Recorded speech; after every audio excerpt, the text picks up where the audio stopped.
রাত নামলেই এখন আকাশের দিকে তাকালে বোঝা যাচ্ছে পশ্চিমবঙ্গের আবহাওয়া আর আগের মতো স্বাভাবিক নেই। দিনের শেষে যে মেঘ জমছে তার ভেতরে লুকিয়ে আছে একাধিক আবহাওয়াগত সিস্টেম। দক্ষিণ পশ্চিম মৌসুমি বায়ু, মৌসুমি অক্ষরেখা, একাধিক ঘূর্ণাবর্ত এবং বঙ্গোপসাগরে তৈরি হতে থাকা নিম্নচাপের সম্ভাবনা। সব মিলিয়ে আগামী কয়েকদিন রাজ্যের আবহাওয়া যে বড় পরিবর্তনের দিকে যাচ্ছে সেই ইঙ্গিত আগেই দিয়ে দিয়েছে আবহাওয়া দফতর। এই মুহূর্তে রাজ্য জুড়ে সক্রিয় রয়েছে দক্ষিণ পশ্চিম মৌসুমি বায়ু। সাধারণভাবে বর্ষাকালে এই বায়ু জলীয় বাষ্প নিয়ে আসে, কিন্তু যখন তার সঙ্গে মৌসুমি অক্ষরেখা সক্রিয় থাকে তখন বৃষ্টির তীব্রতা অনেক বেড়ে যায়। বর্তমানে সেই অক্ষরেখা পাঞ্জাব থেকে শুরু হয়ে উত্তর বঙ্গোপসাগর পর্যন্ত বিস্তৃত। এর সঙ্গে আবার যুক্ত হয়েছে পূর্ব পশ্চিম দিকের আরেকটা অক্ষরেখা, যা বিহার, হিমালয় সংলগ্ন পশ্চিমবঙ্গ, সিকিম এবং অসম হয়ে উত্তর পূর্ব ভারতের দিকে বিস্তৃত।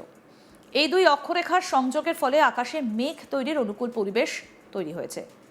আবহাওয়াবিদদের ভাষায় এই ধরনের পরিস্থিতিকে বলা হয় রেইন ফিডিং জোন, অর্থাৎ যেখানে বৃষ্টির জন্য প্রয়োজনীয় সব উপাদান একসঙ্গে উপস্থিত থাকে, আর সেই উপাদানগুলো হলো জলীয় বাষ্প, নিম্নচাপের ঘূর্ণন এবং স্থিতিশীল বায়ুপ্রবাহের পরিবর্তে অস্থির বায়ুপ্রবাহ। এর পাশাপাশি পূর্ব বিহারের কাছে এবং দক্ষিণ বাংলাদেশের উপকূলবর্তী উত্তর বঙ্গোপসাগরে দুটো পৃথক ঘূর্ণাবর্ত সক্রিয় রয়েছে। এই ঘূর্ণাবর্তগুলো ধীরে ধীরে শক্তি সঞ্চয় করছে বলে আবহাওয়া দফতরের পর্যবেক্ষণ। এর প্রভাবে আগামী ৩রা জুলাইয়ের আশেপাশে উত্তর পশ্চিম বঙ্গোপসাগর এবং সংলগ্ন এলাকায় একটা নিম্নচাপ তৈরি হবার প্রবল সম্ভাবনা দেখা দিয়েছে। এই লঘু চাপ যদি শক্তি বাড়িয়ে নিম্নচাপে পরিণত হয় তাহলে তার সরাসরি প্রভাব পড়বে দক্ষিণবঙ্গের আবহাওয়ায়, কারণ বঙ্গোপসাগর থেকে প্রচুর পরিমাণে জলীয় বাষ্প ইতিমধ্যেই রাজ্যের দিকে প্রবাহিত হচ্ছে। এই জলীয় বাষ্প যখন স্থলভাগে প্রবেশ করছে তখন তা আর্দ্রতা বাড়িয়ে দিচ্ছে এবং বজ্রগর্ভ মেঘ তৈরির অনুকূল পরিবেশ তৈরি করছে। এর ফলে আগামী কয়েকদিন রাজ্যের বিস্তীর্ণ অংশে বজ্রবিদ্যুৎ সহ বৃষ্টি অব্যাহত থাকবে। গত ২৪ ঘন্টার বৃষ্টিপাতের চিত্র দেখলে বোঝা যায় পরিস্থিতি ইতিমধ্যেই সক্রিয় হয়ে উঠেছে। উত্তরবঙ্গের দার্জিলিং, কালিম্পং এবং জলপাইগুড়ির বহু এলাকায় হালকা থেকে মাঝারি বৃষ্টি হয়েছে। কিছু কিছু এলাকায় ভারী থেকে অতি ভারী বৃষ্টিও রেকর্ড করা হয়েছে। বিশেষ করে জলপাইগুড়িতে প্রায় ১৫ সেন্টিমিটার বৃষ্টি হয়েছে, যা বর্ষাকালের একটা উল্লেখযোগ্য পরিমাণ। এছাড়াও ডেঙ্গুয়াঝাড় চা বাগান এলাকায় ১৩ সেন্টিমিটার, দোমোহানিতে ৮ সেন্টিমিটার এবং সেবক ও কালিম্পং এলাকায় প্রায় ৭ সেন্টিমিটার বৃষ্টিপাত রেকর্ড করা হয়েছে। দক্ষিণবঙ্গ পরিস্থিতি আলাদা নয়। পূর্ব পশ্চিম মেদিনীপুর, ঝাড়গ্রাম, পূর্ব পশ্চিম বর্ধমান, বাঁকুড়া এবং দক্ষিণ ২৪ পরগনার একাধিক অংশে বৃষ্টি হয়েছে। কাঁথিতে প্রায় ১১ সেন্টিমিটার, লালগড়ে ১০ সেন্টিমিটার, বর্ধমানে ১০ সেন্টিমিটার, বাঁকুড়া এবং দুর্গাপুরে প্রায় ৯ সেন্টিমিটার বৃষ্টি হয়েছে। অর্থাৎ রাজ্যের দুই প্রান্তেই বর্ষা সক্রিয়ভাবে উপস্থিত রয়েছে। এই পরিস্থিতিতে আগামী কয়েকদিন দক্ষিণবঙ্গের জন্য বিশেষ সতর্কতা জারি করা হয়েছে। বিশেষ করে বীরভূম, মুর্শিদাবাদ, নদিয়া, বাঁকুড়া, পুরুলিয়া এবং পূর্ব পশ্চিম বর্ধমান জেলার অধিকাংশ অংশে বজ্রবিদ্যুৎ সহ বৃষ্টির সম্ভাবনা বেশি। এই জেলাগুলিতে ঘন্টায় ৪০ থেকে ৫০ কিলোমিটার বেগে ঝোড়ো হাওয়া বইতে পারে বলে পূর্বাভাস রয়েছে। কিছু কিছু এলাকায় আবার ভারী বৃষ্টিও হতে পারে, যা স্থানীয়ভাবে জল জমার সমস্যা তৈরি করতে পারে। কলকাতার পরিস্থিতিও ধীরে ধীরে বদলাচ্ছে। দিনের শুরু থেকেই আকাশ মেঘলা থাকছে এবং বিকেল বা সন্ধ্যের দিকে হালকা থেকে মাঝারি বৃষ্টি হচ্ছে। আবহাওয়া দপ্তরের পূর্বাভাস অনুযায়ী পুরো সপ্তাহ জুড়েই শহরে বজ্রবিদ্যুৎ সহ বৃষ্টির সম্ভাবনা থাকবে। সঙ্গে ঘন্টায় ৩০ থেকে ৪০ কিলোমিটার বেগে দমকা হাওয়া বইতে পারে। এর ফলে শহরের স্বাভাবিক জীবনযাত্রা কিছুটা ব্যাহত হতে পারে। বিশেষ করে অফিস ফেরত সময়ে যানজট এবং জল জমার সমস্যা দেখা দিতে পারে। উত্তরবঙ্গের পরিস্থিতি খুব একটা স্বাভাবিক নয়। আগামী শুক্রবার পর্যন্ত সেখানে বজ্রবিদ্যুৎ সহ বৃষ্টির সম্ভাবনা বজায় থাকবে। দার্জিলিং, কালিম্পং, জলপাইগুড়ি, আলিপুরদুয়ার এবং কোচবিহারে মাঝারি থেকে ভারী বৃষ্টি হতে পারে। তবে শনিবার থেকে ধীরে ধীরে বৃষ্টির তীব্রতা কমতে শুরু করবে বলে ইঙ্গিত দিয়েছে আবহাওয়া দফতর। যদিও সম্পূর্ণভাবে বৃষ্টি থেমে যাবে না, তবে বিক্ষিপ্তভাবে হালকা থেকে মাঝারি বৃষ্টি চলতে থাকবে। সব মিলিয়ে এই মুহূর্তে আবহাওয়ার যে পরিস্থিতি তৈরি হয়েছে তা খুবই সক্রিয় বর্ষা অবস্থার ইঙ্গিত দিচ্ছে। একদিকে মৌসুমি বায়ুর সক্রিয়তা, অন্যদিকে বঙ্গোপসাগরে তৈরি হতে থাকা নিম্নচাপের সম্ভাবনা। এই দুইয়ের মিলিত প্রভাবে আগামী কয়েকদিন রাজ্যের আবহাওয়া আরও অস্থির হয়ে উঠতে পারে। আগামী দিনের আবহাওয়ার দিকে তাকালে বিশেষ করে সপ্তাহের শেষ ভাগে পরিস্থিতি আরও জটিল হবার ইঙ্গিত মিলছে। আবহাওয়া দফতরের পূর্বাভাস অনুযায়ী রবিবারের দিকে দক্ষিণবঙ্গের একাধিক জেলায় ভারী থেকে অতি ভারী বৃষ্টির সম্ভাবনা তৈরি হতে পারে। কলকাতা, হাওড়া, হুগলি এবং উত্তর ২৪ পরগনার কিছু অংশে ভারী বৃষ্টির সতর্কতা রয়েছে। একই সঙ্গে দক্ষিণ ২৪ পরগনা, পূর্ব পশ্চিম মেদিনীপুর, বাঁকুড়া এবং ঝাড়গ্রাম জেলাতে বৃষ্টির তীব্রতা আরও বেশি হতে পারে।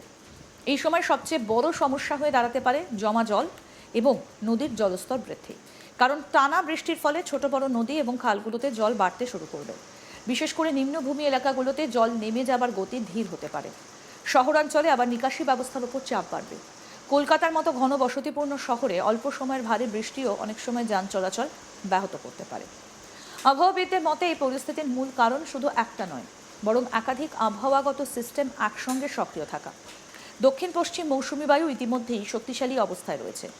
তার সঙ্গে যুক্ত হয়েছে মৌসুমী অক্ষরেখার সক্রিয়তা এবং বঙ্গোপসাগর থেকে আসা জলীয় বাষ্পের ধারাবাহিক প্রবাহ। এই তিনটে উপাদান যখন একসঙ্গে কাজ করে তখন মেঘ তৈরির গতি দ্রুত হয় এবং বজ্রবিদ্যুৎ সহ ভারী বৃষ্টির সম্ভাবনা বাড়ে। আরও একটা গুরুত্বপূর্ণ দিক হলো সম্ভাব্য নিম্নচাপ। যদিও এখনও সেটা সম্পূর্ণভাবে তৈরি হয়নি, তবে ৩রা জুলাইয়ের আশেপাশে উত্তর পশ্চিম বঙ্গোপসাগরে একটা নিম্নচাপ তৈরি হবার সম্ভাবনা প্রবল। এই নিম্নচাপ যদি ধীরে ধীরে শক্তি বাড়িয়ে আরও গভীর নিম্নচাপে পরিণত হয় তাহলে দক্ষিণবঙ্গের আবহাওয়ায় আরও বড় পরিবর্তন দেখা দিতে পারে। সাধারণত এই ধরনের নিম্নচাপ পশ্চিমবঙ্গ উপকূল দিয়ে স্থলভাগে প্রবেশ করলে কয়েকদিন ধরে টানা বৃষ্টির পরিস্থিতি তৈরি হয়। উত্তরবঙ্গেও এই একই সিস্টেমের প্রভাব পড়ছে। দার্জিলিং, কালিম্পং, জলপাইগুড়ি, আলিপুরদুয়ার এবং কোচবিহারে আগামী কয়েকদিন ভারী বৃষ্টির সম্ভাবনা রয়েছে। পাহাড়ি অঞ্চলে অতি ভারী বৃষ্টির কারণে ভূমিধসের ঝুঁকিও থাকে, তাই সেখানে প্রশাসনিক সতর্কতা অত্যন্ত গুরুত্বপূর্ণ। যদিও সপ্তাহের শেষ দিকে উত্তরবঙ্গে বৃষ্টির তীব্রতা কিছুটা কমতে পারে, তবুও বিক্ষিপ্তভাবে বৃষ্টি চলবে।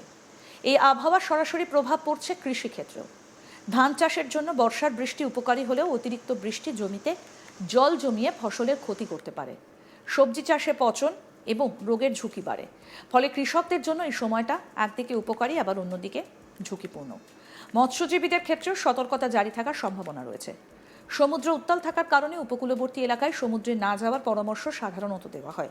বিশেষ করে নিম্নচাপ তৈরি হলে বাতাসের গতি বাড়ে এবং সমুদ্র আরও অস্থির হয়ে ওঠে। শহরাঞ্চলের মানুষের জন্য সবথেকে বড় সমস্যা হতে পারে দৈনন্দিন জীবনযাত্রা। অফিস যাতায়াত, স্কুল কলেজে চলাচল, ট্রাফিক ব্যবস্থা সবকিছুতেই প্রভাব পড়তে পারে। অনেক সময় অল্প সময়ের ভারী বৃষ্টি জল জমিয়ে দেয় গুরুত্বপূর্ণ রাস্তা, যার ফলে যানজট তৈরি হয়। এই কারণে প্রশাসনিক প্রস্তুতিও গুরুত্বপূর্ণ হয়ে ওঠে। কলকাতার ক্ষেত্রে আবহাওয়া দফতর জানিয়েছে পুরো সপ্তাহ জুড়েই আকাশ মেঘলা থাকবে এবং বজ্রবিদ্যুৎ সহ বৃষ্টির সম্ভাবনা বজায় থাকবে। ঘন্টায় 30 থেকে 40 কিলোমিটার বেগে দমকা হাওয়া বইতে পারে। কখনো কখনো হালকা থেকে মাঝারি বৃষ্টি, আবার কখনো ভারী বৃষ্টির পরিস্থিতি তৈরি হতে পারে। অর্থাৎ আবহাওয়া থাকবে পরিবর্তনশীল এবং অস্থির। সব মিলিয়ে এই মুহূর্তে রাজ্যের আবহাওয়া এক ধরনের সক্রিয় বর্ষা চক্রে প্রবেশ করেছে। এটা শুধুমাত্র একটা বৃষ্টির পর্ব নয়, বরং একাধিক আবহাওয়াগত সিস্টেমের সম্মিলিত প্রভাব। তাই আগামী কয়েকদিন আবহাওয়া দফতর সংবেদনশীল সময় হিসেবে পর্যবেক্ষণ করছে। আরও আপডেট পেতে দেখতে থাকুন আজ তাক বাংলা, সাবস্ক্রাইব করুন।